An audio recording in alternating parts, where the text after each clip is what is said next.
Hoje vamos voltar a 1986, para uma casa que se tornou um portal para o inferno. Nem mesmo a intervenção dos renomados demonologistas Ed e Lorraine Warren foi suficiente para apagar as cicatrizes do pesadelo que se abateu sobre a família Snedeker. Prepare-se, pois esta não é apenas uma história de assombração. É um mergulho no mais profundo abismo do medo. Antes de começarmos, já aproveita para se inscrever no canal e deixar o seu like. Isso me ajuda a continuar trazendo essas histórias reais, sombrias, assustadoras e muitas vezes baseadas em lendas que circulam pelas profundezas da internet. Aqui no Assustador, o medo é sempre o convidado principal.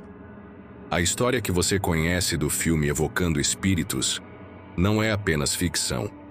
Ela começa em 1986, com a mudança da família Snedeker para Southington, Connecticut.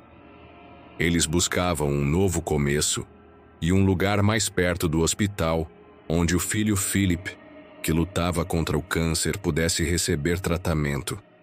A casa parecia perfeita, um verdadeiro refúgio de esperança. O que eles não sabiam é que o passado daquele lar era um pesadelo. A casa já tinha sido uma funerária. As antigas dependências de necrópsia e até um elevador de caixões ainda estavam lá, transformando a moradia em um portal para o terror. O primeiro a sentir a mudança foi Philip, que foi o primeiro a ser enviado para dormir no porão. Logo no início, ele começou a ouvir vozes no escuro, sussurrando seu nome e quebrando seus brinquedos. Os espíritos dos mortos e uma presença maligna que ali habitava pareciam estar apenas esperando por uma nova família para atormentar. A esperança que a família Snedeker encontrou na nova casa rapidamente se desfez. O terror começou a se manifestar de forma mais cruel e pessoal para Philip. As sombras que se moviam pelos corredores da antiga funerária pareciam ter um foco: a mente dele. Ele começou a ver figuras sombrias e assustadoras que o perseguiam, sussurravam em sua mente e o incitavam a ter comportamentos cada vez mais violentos e imprevisíveis. Não eram simples pesadelos, mas visões de demônios que o usavam como uma marionete. O que era para ser um santuário para a sua cura se tornou um tormento psicológico e físico, transformando o garoto de um doente em uma vítima de uma força maligna que não conhecia limites. O terror não se limitava à mente de Philip. A casa inteira parecia ser um organismo vivo de maldade. O ar, antes puro, tornou-se pesado e sufocante, impregnado por um fedor insuportável de enxofre e decomposição, como se os espíritos dos mortos estivessem ali presentes. Os dias eram preenchidos por barulhos inexplicáveis. Arranhões nas paredes, batidas em portas vazias e o som arrastado de passos no andar de cima, mesmo quando ninguém estava lá. A família, aterrorizada, via objetos se moverem sozinhos, cadeiras que flutuavam e copos que se estilhaçaram no chão sem qualquer motivo, provando que aquela entidade não estava apenas assombrando, mas controlando cada centímetro do seu novo lar. O horror que a família Snedeker enfrentava não se limitava a objetos que se moviam ou a sons fantasmagóricos. Ele se manifestava de maneira brutal, infectando a própria estrutura da casa. Um dia, a mãe, Carmen, estava limpando o piso da cozinha quando sentiu um cheiro metálico e doentio, como se algo tivesse vazado. Para seu desespero, o que emergia do chão, de forma inexplicável, era um líquido viscoso de um vermelho profundo. Por mais que ela esfregasse, aquela substância assustadora não ia embora. Era como se a casa estivesse sangrando, expondo seu passado sombrio como uma antiga funerária.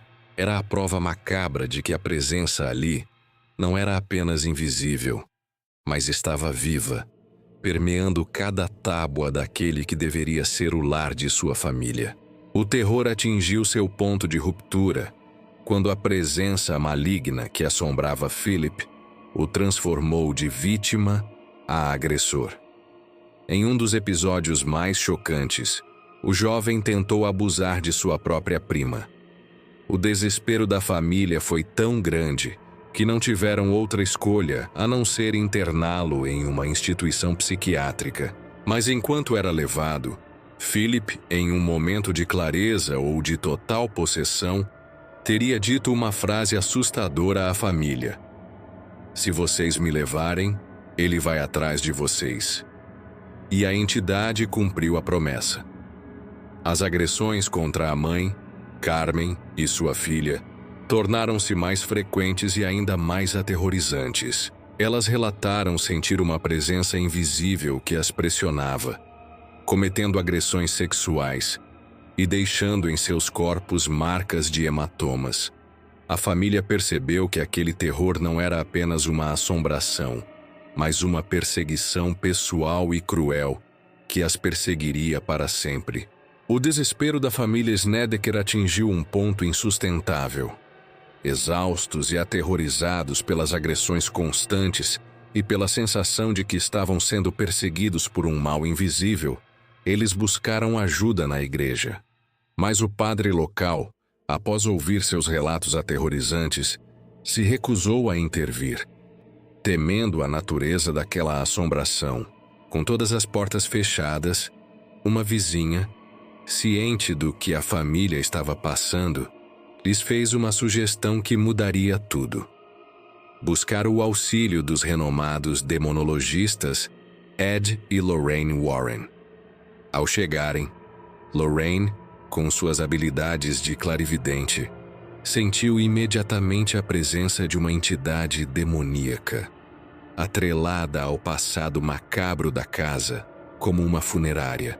Antes de prosseguir, os Warren enviaram uma equipe de 3 investigadores paranormais para coletar provas documentais. O que eles encontraram apenas corroborou a conclusão aterrorizante dos Warren. A casa não estava apenas assombrada, mas infestada por uma força maligna. O diagnóstico era claro: um exorcismo era a única chance de a família sobreviver. A decisão foi tomada. Para salvar a família, um exorcismo deveria ser realizado. Quando o ritual começou, a casa inteira pareceu reagir. O ar se tornou incrivelmente pesado e frio, e a temperatura despencou de forma brusca e assustadora. No porão, o epicentro da assombração, gritos guturais e desumanos ecoavam, vindos de vozes que não pertenciam a ninguém da família. De repente, uma força invisível começou a arremessar objetos com violência.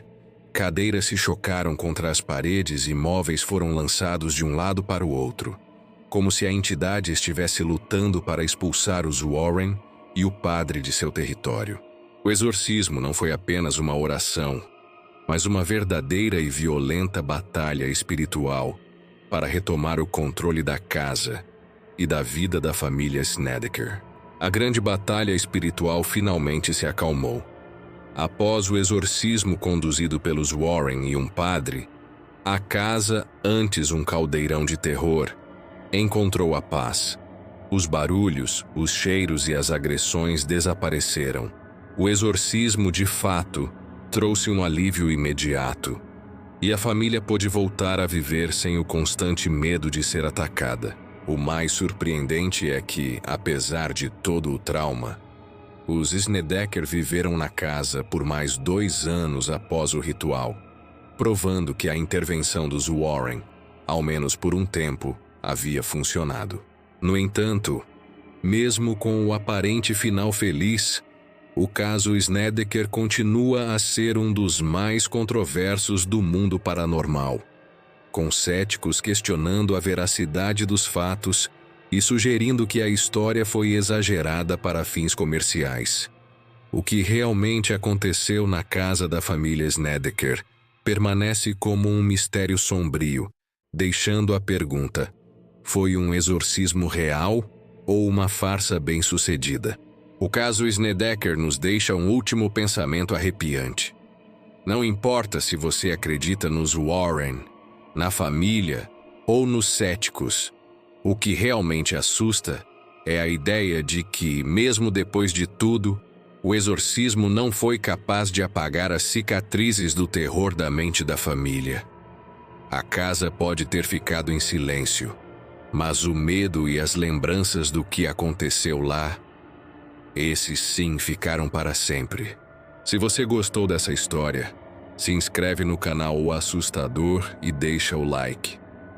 Isso me ajuda a continuar trazendo mais relatos sombrios, reais e assustadores como esse.